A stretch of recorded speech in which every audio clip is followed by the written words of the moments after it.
नमस्कार, मैं कविता भारद्वाज और हम पढ़ रहे हैं कविता आत्म परिचय जिसके कवि हैं हरिवंश राय बच्चन।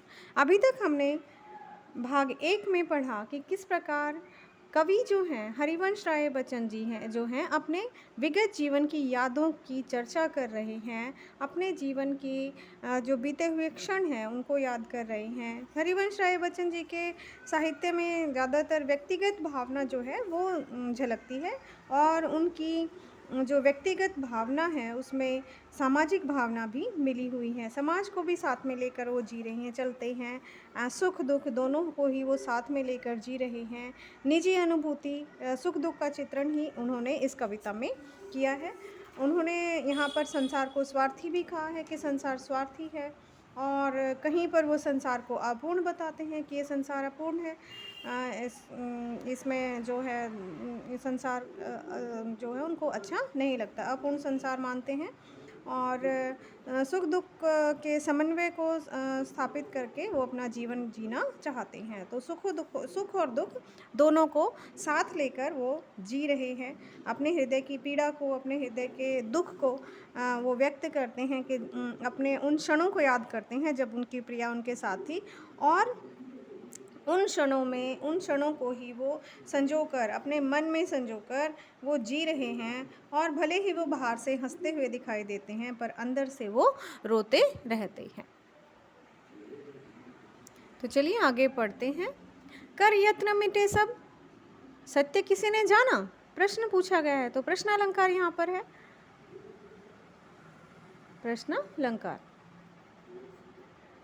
कर यत्न मिटे सब सत्य किसी ने जाना। अब यहाँ पर कवि जो है जीवन के शाश्वत सत्य के का वर्णन कर रहे हैं कि जो बड़े बड़े महापुरुष हैं, बड़े बड़े लोग हैं, उन्होंने सत्य को जानने का प्रयास किया लेकिन कोई भी सत्य को नहीं जान पाया। कर यत्न मिटे सब और वो स्वयं ही समाप्त हो गए। यत्न मिटे सब, अनेक लोगों ने सत्य को जानने का प्रयास किया लेकिन वो अपने प्रयास में सफल नहीं हो सके। सत्य किसी ने जाना, क्या कोई सत्य को जान पाया? यहाँ पर प्रश्न कर रहे हैं संसार से कि क्या कोई भी सत्य को जान पाया? अर्थात अनेक बुद्धिमान लोग जो थे जिनको विद्वता का अहंकार था, अपनी अज्ञानता का प्रतीक वो समझते हैं उन लोगों को कि वो अज्ञानी थे जिन्होंने सत्य को खोजने का प्रयत्न किया लेकिन वो सत्य को नहीं खोज पाए।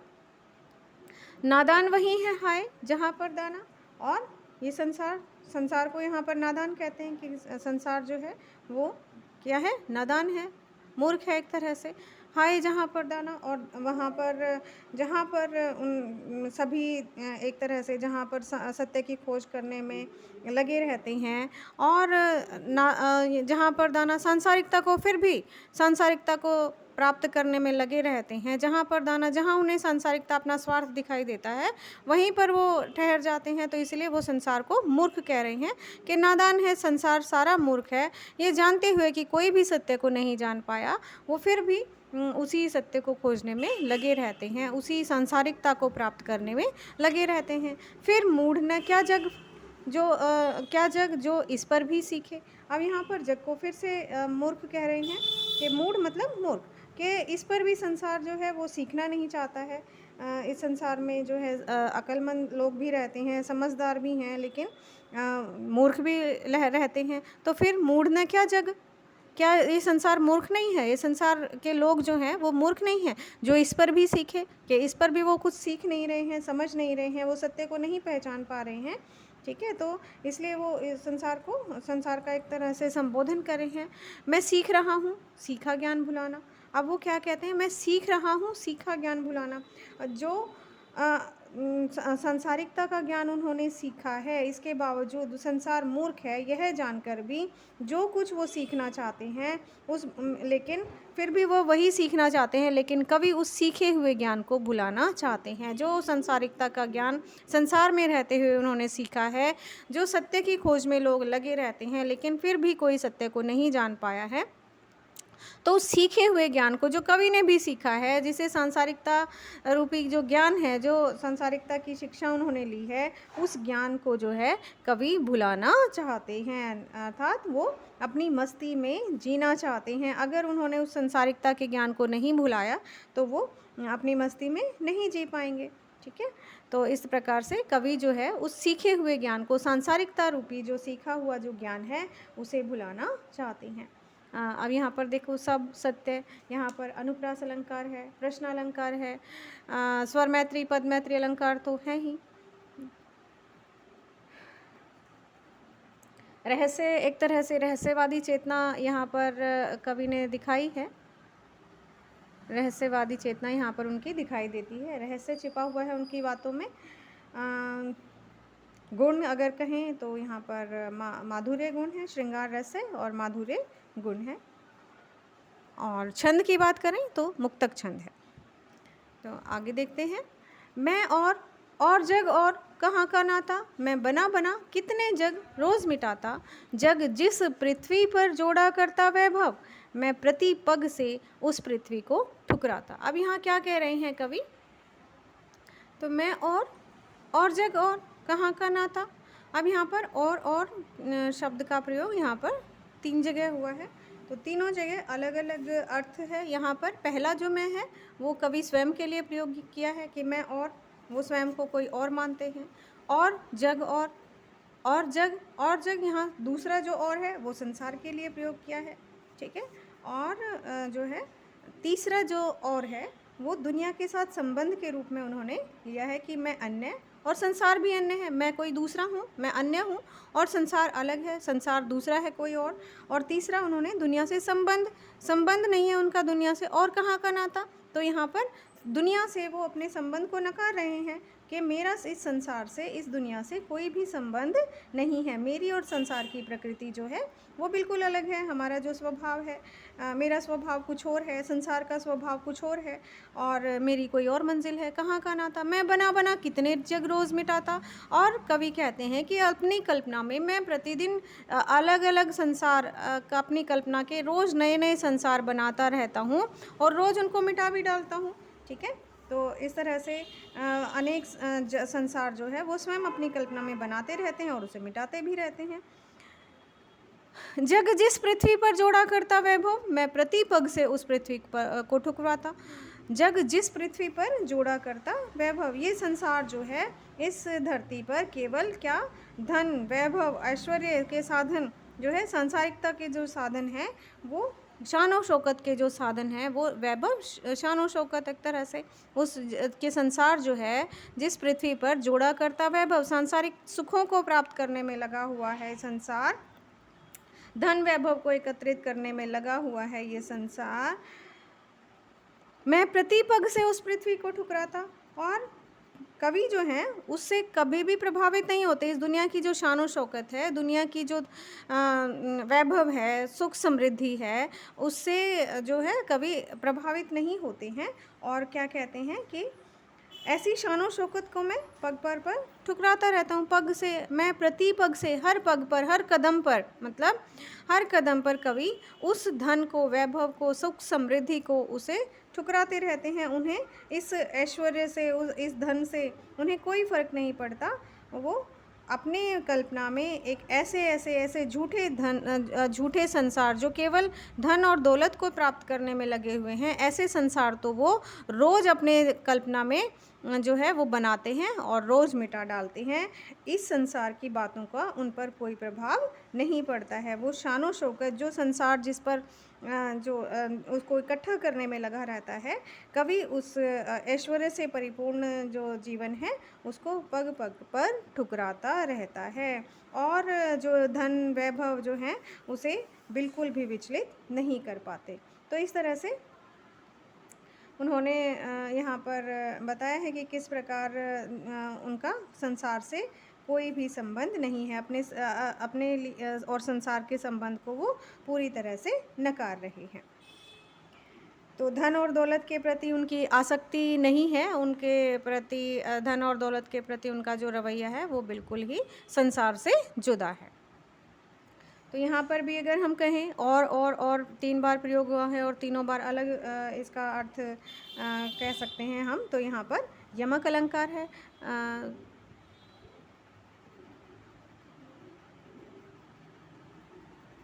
आदर्श समाज की यहाँ पर कल्पना उन्होंने की है। जगरोज बना बना में पुनरुक्ति प्रकाश अलंकार है।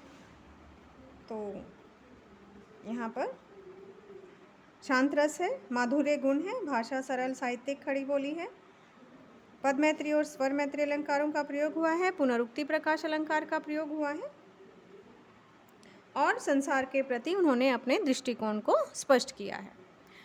आगे देखिए, मैं निज रोदन में राग लिए फिरता हूँ, शीतल वाणी में आग लिए फिरता हूँ जिस पर भूपों के प्रसाद निछावर, मैं वह खंडहर का भाग लिए फिरता हूँ। तो मैं निज रोदन में राग लिए फिरता हूँ। अब यहाँ पर कवि क्या कहते हैं, मैं निज रोदन में, अपने जो रोदन मतलब रोना एक तरह से, अपने निज रोदन में राग लिए फिरता हूँ। कवि कहते हैं कि अपने जब वो रो रहे हैं, उनके आंसू गिर रहे हैं, तो उन आंसुओं में भी राग लिए फिरता हूँ, उन आंसुओं में भी, उस दुख में भी वो क्या लिए फिर रहे हैं, प्रेम लिए फिर रहे हैं। उन आंसुओं में भी वो प्रेम रूपी गीत छिपाए हुए हैं, प्रेम रूपी गीतों को छिपाकर उस रोदन जो है अपने रोने में भी वो गीत, प्रेम भरे गीत छिपाए हुए हैं। और जिसे संसार उनका रोदन समझता है, उनका रोना समझ रहा है, उसमें भी उनके गीत छुपे हुए हैं। और उन आंसुओं की धारा के माध्यम से अपने गीतों का बखान यहाँ पर कवि कर रहे हैं कि मैं अपने गीतों के माध्यम से, अपने अपने आंसुओं के माध्यम से अपने प्रेम रूपी गीतों का बखान कर रहा हूँ। शीतल वाणी में आग लिए फिरता हूँ। उनकी वाणी जो है वो अत्यंत शीतल है, कोमल है। उनकी हृदय की जो वाणी है वो बहुत कोमल है और इस शीतलता रूपी शीतलता में भी वो क्रोध रूपी अग्नि वो छिपाए हुए हैं। शीतल वाणी में आग लिए फिरता हूँ, इस शीतल वाणी में भी वो अपने अंदर क्रोध की आग लिए फिर रहे हैं। क्रोध की, प्रेम, एक तरह से प्रेम की निराशा यहाँ पर छिपी हुई है और उस निराशा की अग्नि वो है जो वियोग की अग्नि जो है, वियोग का जो क्रोध है, उसको वो अपने अंदर, वो आग जो है वियोग की, उसको लेकर वो अपने अंदर जी रहे हैं। अब यहाँ पर हो जिस पर भूपों के प्रसाद निछावर, मैं उस खंडहर का भाग लिए फिरता हूँ। अब यहाँ पर कवि जो हैं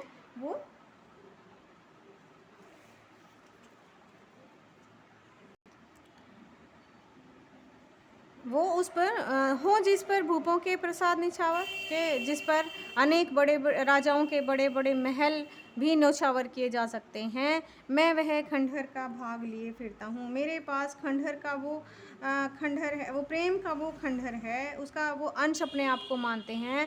उस महल के खंडहर का अंश, भाग मतलब भाग लिए फिरता हूँ। एक खंडहर का, खंडहर जो एक इमारत जो बिखर जाती है टूटकर, तो उसे खंडहर कहा जाता है। और उस खंडहर यहाँ पर कवि का प्रेम रूपी जो महल था वो अब उजड़ चुका है, उसका अब खंडहर है। और उस खंडहर पर, उस प्रेम पर जो अब उनके जीवन में नहीं है, उस पर अनेक राजाओं के महल भी वो न्यौछावर कर सकते हैं। वो जग को एक तरह से संबोधित करते हुए कहते हैं कि मैं उस खंडहर का अंश लेकर जी रहा हूँ जिस पर महान बड़े बड़े राजाओं के महलों को भी वो न्यौछावर कर देते हैं। तो उस अर्थात कवि जो हैं वो अपने प्रिया के वियोग में अपने जो उनका हृदय जो है वो टूट गया है, उसका जो खंडहर है, उनकी यादों का जो महल है वो अब टूट चुका है, उस खंडहर को लेकर वो जी रहे हैं। और वो उनके लिए अनेक महलों से भी, अनेक धन दौलत से भी वो अनमोल है और वो इतना सुंदर है कि बड़े बड़े राजाओं के महल भी उस पर न्यौछावर किए जा सकते हैं। तो यहाँ पर कवि जो है वो अपनी पीड़ा को व्यक्त कर रहे हैं कि कैसे उनके अंदर अपनी प्रिया की यादों का जो महल था, जो अब खंडहर बन चुका है, वो जो है उसको वो लेकर जी रहे हैं और उसके लिए वो सब कुछ न्यौछावर करने को तैयार हैं। तो यहाँ पर माधुर्य गुण है, श्रृंगार रस है, माधुर्य गुण है। अगर बात करें शब्द शक्ति की, लक्षणा शब्द शक्ति है। भूपों के खंडहर यहाँ पर उसका प्रतीकात्मक अर्थ है, प्रतीकात्मकता तो इस पूरी कविता में दी हुई है। तो यहाँ पर लक्षणा शब्द शक्ति है। छंद मुक्तक छंद है। फिरता हूँ तो यहाँ पर पद मैत्री और स्वर मैत्री अलंकार दोनों ही दिखाई देते हैं। रोदन में राग लिए फिरता हूँ, यहाँ पर फिर से विरोधाभास दिखाई देता है। शीतल वाणी में आग लिए फिरता हूँ, यहाँ पर भी हमें जो है विरोधाभास दिखाई दे रहा है। एक तरह से क्रोध और व्यंग रूपी आग जो है वो यहाँ पर बरसा रहे हैं कवि अपनी वाणी में। आग, प्रेम की जो आग है, उनकी वियोग की जो पीड़ा है वो आग है, वो उसे लेकर जी रही हैं। आगे देखिए, मैं रोया इसको तुम कहते हो गाना, मैं फूट पड़ा तुम कहते छंद बनाना, क्यों कवि कहकर संसार मुझे अपनाए, मैं दुनिया का हूँ एक नया दीवाना। मैं रोया तुम कहते हो गाना, अब कवि कहते हैं कि मैं रो पड़ा और मेरे रोने को संसार को संबोधित कर रही हैं कि मैं अत्यंत दुखी होकर रोया, लेकिन संसार ने उसे भी मेरे गीत समझ लिया कि वो संसार के सामने जब वो फूट फूट कर रोए तो संसार ने उनके जो वियोग के कारण जो उनका दुख बाहर आया, उनके दुख को संसार ने क्या समझ लिया कि संसार समझ रहा था कि वो कविता कह रही हैं, कविता कर रही हैं, वो गान समझने लगे। ठीक है, अपने हृदय की पीड़ा को यहाँ पर व्यक्त किया है उन्होंने। तो हृदयहीन जो संसार है वो उन्होंने कवि को उसके दुख को भी उनका गीत समझ लिया। मैं रोया उसको तुम कहते हो गाना, कि मेरे रोने को भी संसार ने गाना समझ लिया कि मैं गा रहा हूँ, मैं गीत गा रहा हूँ, उनके रोने को भी कोई नहीं समझ पाया। और उनके जो हृदय की जो वेदना है, वो दुख है, उसे उन्होंने तो उसको मैं फूट पड़ा। अब वो उसकी जो पीड़ा है उसको कवि जो है उस पीड़ा को एकदम से उनके हृदय में जो पीड़ा उत्पन्न हुई उसके कारण वो ज़ोर ज़ोर से रोए। मैं फूट पड़ा, फूट पड़ना एक तरह से प्रतीकात्मक अर्थ है, मुहावरेदार भाषा का प्रयोग हुआ है फूट पड़ना। तो वो बहुत ज़ोर ज़ोर से रोए, उन्होंने अपनी पीड़ा को व्यक्त किया। तुम कहते छंद बनाना, लेकिन लोगों ने उनकी पीड़ा को क्या समझा कि वो कविता कर रही हैं। कवि की जो समझ के कवि ही समझा उन्होंने, कवि की समझ के साथ ही उन्होंने उनके रोने को भी छंद बनाना, मतलब कविता कह रहे हैं कवि, छंद कविता में बनाए जाते हैं। तो उनके रोने को भी संसार ने उनको क्या समझ लिया, उसे कि ऐसा लगा कि जो है कवि ने कविता बनाई। या फूट पड़ना यहाँ शब्दों का भी कह सकते हैं कि शब्द के रूप में जब उन्होंने कविता लिखी तो उन्होंने संसार ने उनके दुख को उसमें नहीं समझा, उन्होंने केवल उस कविता का आनंद लिया। क्यों कवि कहकर संसार मुझे अपनाए, मैं दुनिया का हूँ एक नया दीवाना। और संसार मुझे कवि कहकर क्यों कवि कहकर संसार मुझे अपनाए, कवि कहते हैं कि संसार केवल मुझे कवि ही मानकर क्यों चल रहा है। कहने का भी कि संसार तो बहुत अजीब है, कवि की भावनाओं को नहीं समझ रहा, आंतरिक पीड़ा को नहीं समझ रहा, उसे केवल संसार जो है वो केवल कवि के रूप में जानता है। वो साधारण रूप से रोए, लेकिन कोई भी उनके गीत को नहीं समझ पाया। उनके मन की पीड़ा को वो ज़ोर ज़ोर से उन्होंने चिल्लाकर सबके सामने दिखाया, लेकिन संसार ने उसे ऐसा माना कि वो कविता कर रहे हैं। तो ये संसार जो है, ये हृदयहीन संसार जो है, उनकी पीड़ा को नहीं समझ पाया। अब क्यों कवि कहकर संसार मुझे अपनाए, कवि कहते हैं कि संसार मुझे केवल कवि के रूप में ही क्यों अपनाना चाहता है। कवि एक साधारण व्यक्ति हैं, उनके अंदर भी दुख है, उनके अंदर भी पीड़ा है, लेकिन संसार उन्हें केवल एक कवि के रूप में अपनाना चाहता है, कवि मानकर ही उनको अपनाना चाहता है। तो अपने आप को मैं दुनिया का हूँ एक नया दीवाना, और स्वयं को कवि न कहकर स्वयं को एक प्रेमी कह रही हैं, जो एक नई तरह का प्रेमी है, नए तरह का पागलपन है उनके अंदर, एक नया दीवानापन है उनके अंदर कि अपनी वाणी में वो प्रेम को लेकर जी रहे हैं, प्रेम रूपी वाणी का वो बखान कर रहे हैं कि मैं तो केवल प्रेम का दीवाना हूँ, और संसार जो है वो मुझे केवल कवि के रूप में क्यों अपना रहा है। वो तो केवल एक संसार में एक दीवानों की तरह अपने प्रेम के अपने विरह को यहाँ पर व्यक्त कर रहे हैं कवि कि संसार मुझे केवल, मैं एक अजीब किस्म का दीवाना हूँ। संसार, ये नासमझ संसार जो है उनके इस पीड़ा को समझ नहीं पा रहा है। आगे देखिए, मैं दीवानों का वेश लिए फिरता हूँ, मैं मादकता निशेष लिए फिरता हूँ, जिसको सुनकर जग झूमे झुके लहराए, मैं मस्ती का संदेश लिए फिरता हूँ। अब यहाँ पर कवि क्या कहते हैं, प्रेम की मस्ती का संदेश यहाँ पर दे रहे हैं कवि, और जिसमें संसार झूम उठे और लहराने लगे। तो इस तरह से कवि क्या कहते हैं कि मैं संसार में प्रेम में पागल जो कवि होते हैं उन उसी तरह मैं दीवानों का वेश लिए फिरता हूँ। अब यहाँ पर कवि कह रहे हैं कि दीवाने जो पागल प्रेमी होते हैं उनको कहा जाता है पागल एक तरह से। तो उनका वेश लेकर अपने जीवन को जी रहा हूँ, पागल प्रेमियों की तरह मैं अपने जीवन को जी रहा हूँ। अपने हृदय में एक जो है प्रेमी का वेश बनाकर, प्रेमी को बिठाकर और उसी का वेश बनाकर मैं जी रहा हूँ। मैं मादकता निशेष लिए फिरता हूँ। मादकता जो है एक नशा एक तरह से कि उनके हृदय में थोड़ी सी अभी मादकता है। मैं मादकता निशेष लिए फिरता हूँ। निशेष मतलब थोड़ी सी, तो थोड़े सा जो मादकता है, जो नशा है, वो अपने हृदय में उस प्रेम के नशे को लेकर जी रहे हैं। उसी में वो डूबना जाना चाहते हैं। जिसको सुनकर जग झूमे झुके लहराए, मैं मस्ती का संदेश लिए फिरता हूँ। अब यहाँ पर कवि क्या कहते हैं कि मैं इस एक ऐसा संदेश देना चाहता हूँ, ऐसा संदेश, मैं मस्ती का संदेश लिए फिरता हूँ। वो संसार को एक ऐसा संदेश देना चाहते हैं जिसको सुनकर संसार जो है वो झूम उठेगा, मस्ती में डूबकर लहराने लगेगा और इस मस्ती के आगे झुक जाएगा। मस्ती का संदेश एक तरह से इस स्वार्थी संसार को एक तरह से मस्ती में जीने का संदेश जो है वो कवि दे रहे हैं, जिसे सुनकर ये संसार जो है अपने सभी दुखों को भूल जाए और मस्ती में हंसने लग जाए। तो संसार को एक तरह से मस्ती और उल्लास का संदेश देना यहाँ पर कवि चाहते हैं और उन्होंने इसका प्रयास किया है कि वो इस संसार को जो है एक तरह से अपने दुखों को भूलकर एक मस्ती में जीने का संदेश वो दे सके।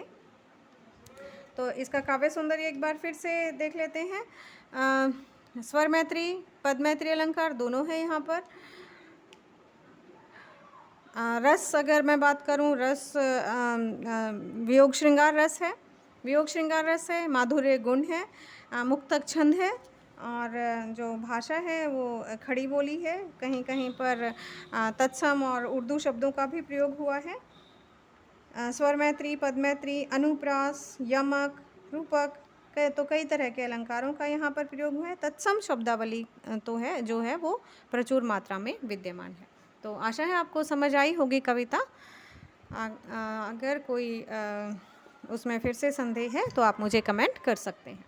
धन्यवाद।